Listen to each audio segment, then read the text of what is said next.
You should get out of my face before you... What is it, outsider? Goodbye.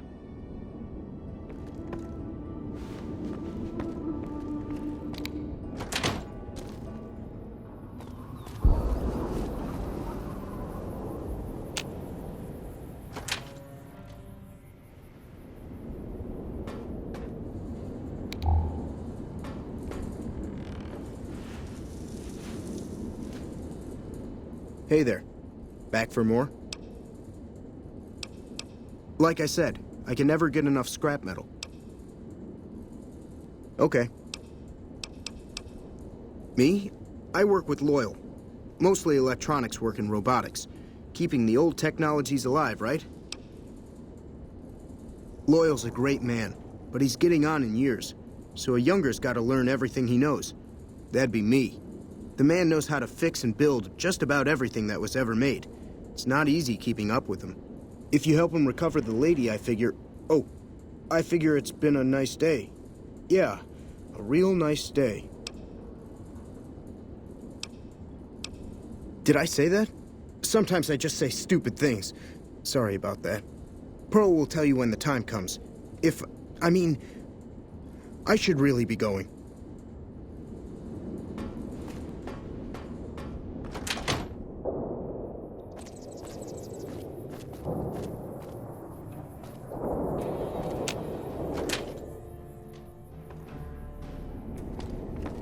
What are you doing? You're the outsider. Mother Pearl sent word that you'd be stopping by. You must be eager to hear the story of our people. Me? I'm Pete, keeper of the story. I know I seem kind of young. I was the apprentice keeper of the story until a couple months ago, but old Keeper Don, well, whiskey and landmines don't go together. So it's up to me. I bet you want to know everything about us. Wonderful. I'm sure you've noticed the mural on the wall of this hut. Shall I tell you what it all means? Excellent. Imagine you're the first outsider to ever hear our tale.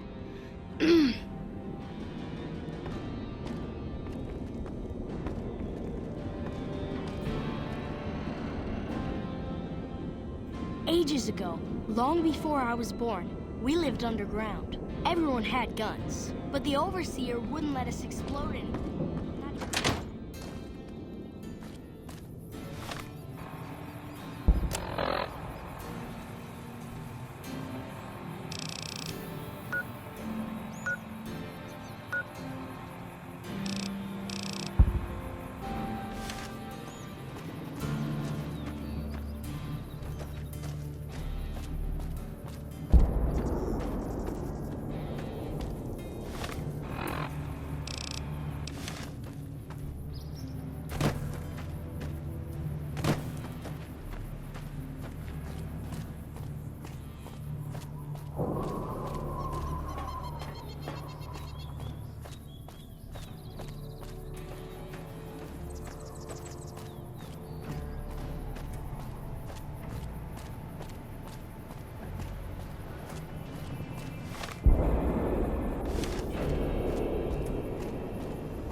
What is it, outsider? Right.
Anything going? You're back. When you walked off in the middle of our people's story, I thought you must be bored.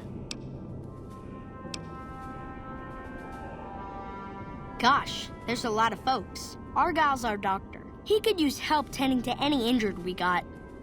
Over at the workshop, Loyal and Jack are always building something. The Loyal may not be too happy to see your kind running around Nellis. Wonderful. I'm sure you've noticed the mural on the wall of this hut. Shall I tell you what it all means?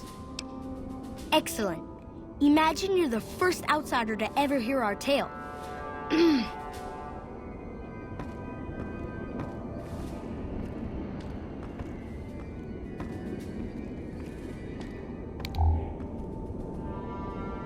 Ages ago, long before I was born, we lived underground. Everyone had guns, but the Overseer wouldn't let us explode anything, not even a hand grenade.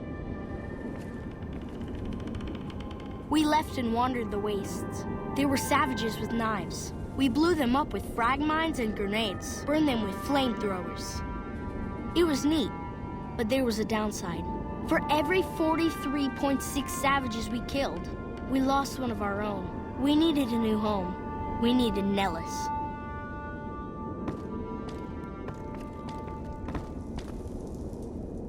Here we have prospered and multiplied. Here our mighty guns destroy any savages who might try to harm us before they can even reach our gates. Well, until... But... Not saying you want to harm us or you're a savage, but anyways. Nellis has revealed many secrets. It has taught us how to fly the bombers once based here, and it has taught us where to find one.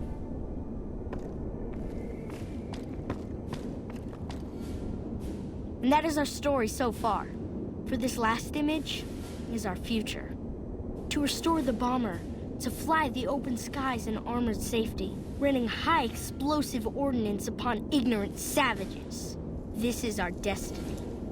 I'm pleased that you listened to the entire story. Perhaps there are details you'd like to know more about. Let me know.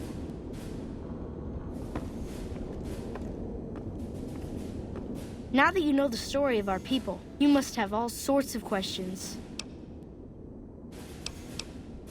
Ask away. So you know about the vaults? Yes, we lived in one of those. Ours was numbered 34. In our vault, everyone had guns, but the Overseer wouldn't let you fire off any of the really fun ones. I guess all the little pops and bangs at the firing ranges just got boring after a while. And at Nellis, we found it. We haven't detonated any atomic warheads since before I was born, but otherwise, it's do as you will. Anything else you want to know?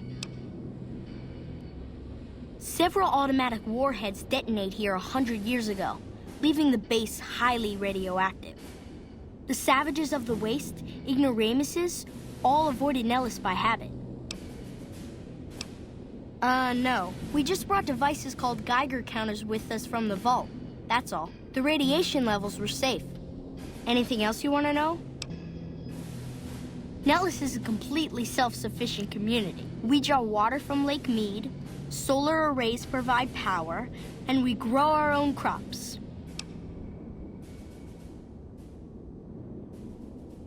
Thank you. Our self-sufficiency is a point of pride. Anything else you want to know? You're right. They weren't here when we discovered Nellis. We found the guns at a huge weapon depot called Area 2, many miles from here. It took many weeks to drag the guns and their ammunition back to Nellis, and it was the last time any of us set foot beyond our homeland. Thank you so much. I'll be sure to pass that on. Anything else you want to know? Once we restore power, we learned that some elaborate chairs we've been sleeping in were actually virtual reality simulators. We believe they were used to train combat pilots. We used them extensively.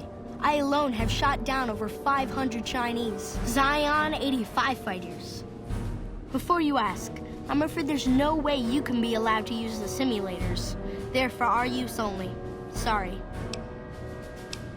That's beautiful. Yes, it's exactly like that. So free, so... words can't do it justice. Anything else you want to know? Loyal found a file somewhere on the base, with magazine articles, photographs, a map even. It seems that a bomber, apparently the 29th of its kind, crashed in Lake Mead on July 21st, 1948. Just imagine, that's over 300 years ago. The photograph shows that it was basically intact, and the map tells us exactly where to find it, except we haven't left Nellis in decades. I'm not a mechanic, but after 300 years, I don't think those engines will start up. I wish everyone were just as interested in our story as you are. Maybe I should act out the battles, or learn how to throw my voice. You want to hear it again? Of course. I did a good job the first time, huh?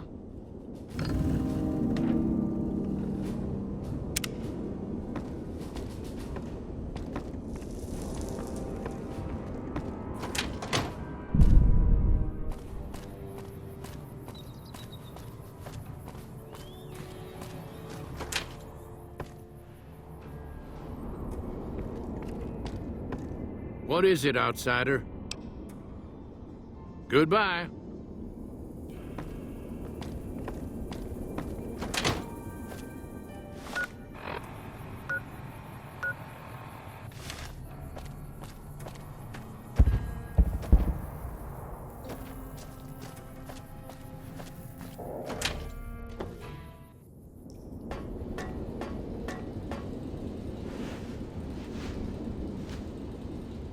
Hey there.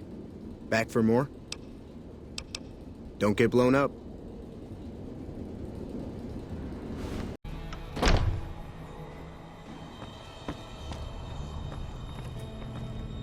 How is your visit with us going, stranger?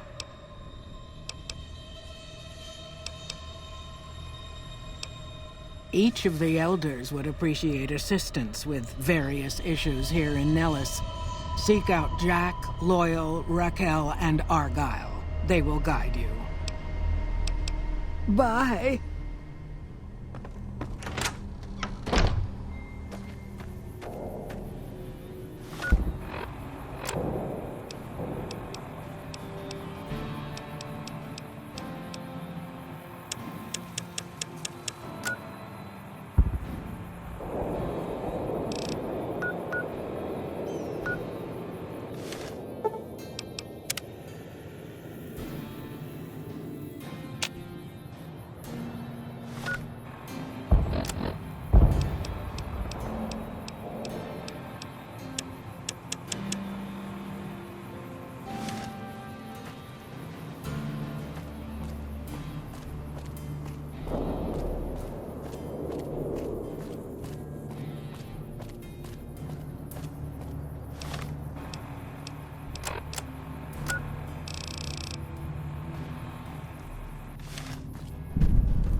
I know Mother Pearl is letting you wander Nellis as you please, outsider, but I have patients to tend to.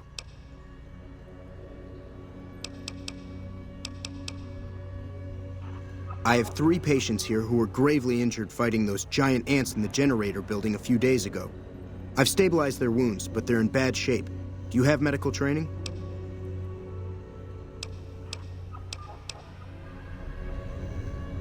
If what you say is true, you can do us a world of good.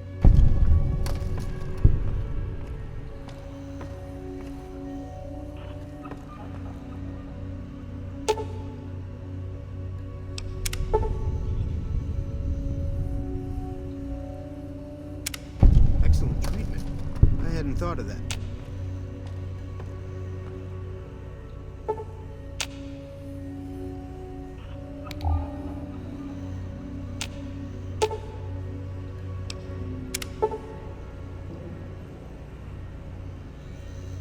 I thought that man was done for, but you brought him around.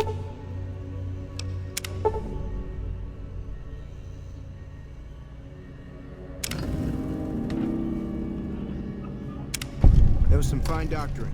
I could learn a thing or two from you.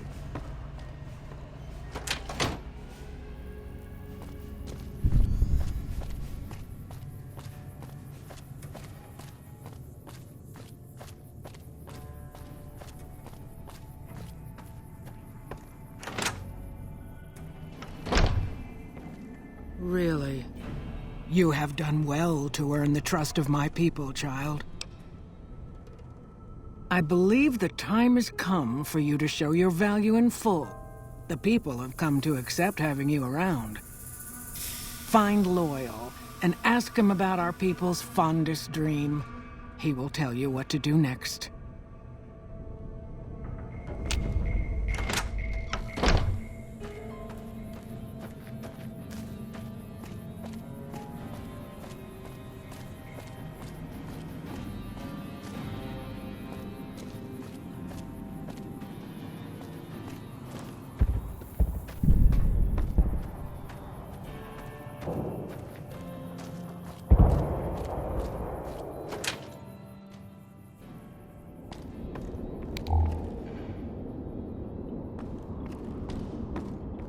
Really? So we may see our dream of flight soon? Pearl sent word saying it's all right to tell you about the lady in the water.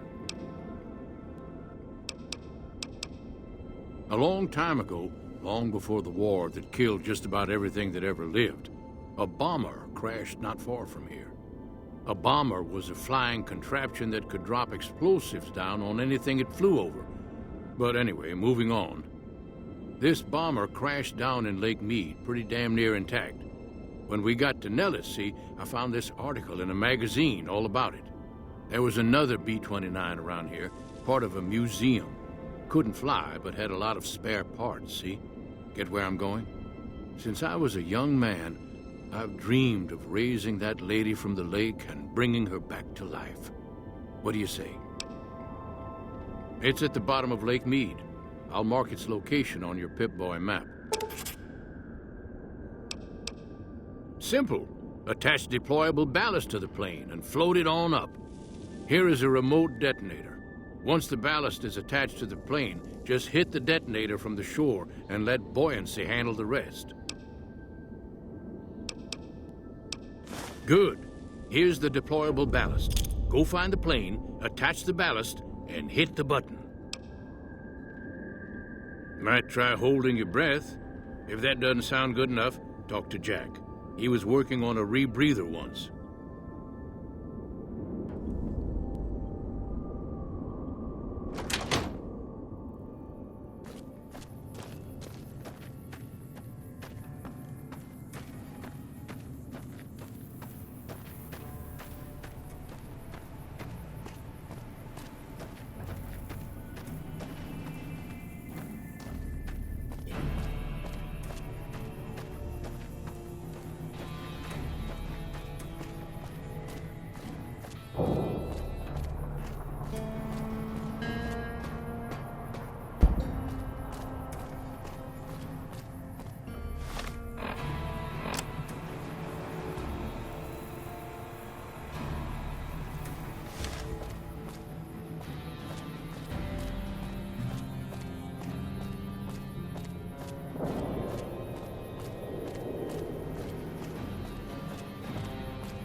Hey there.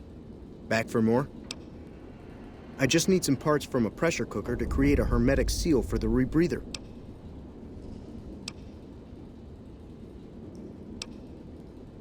Sorry, there's no way it would withstand submersion. It has to be watertight, and the past few times I've tested it, I've gotten a mouthful of water. A pressure cooker would have the gaskets and valving I need to seal it up.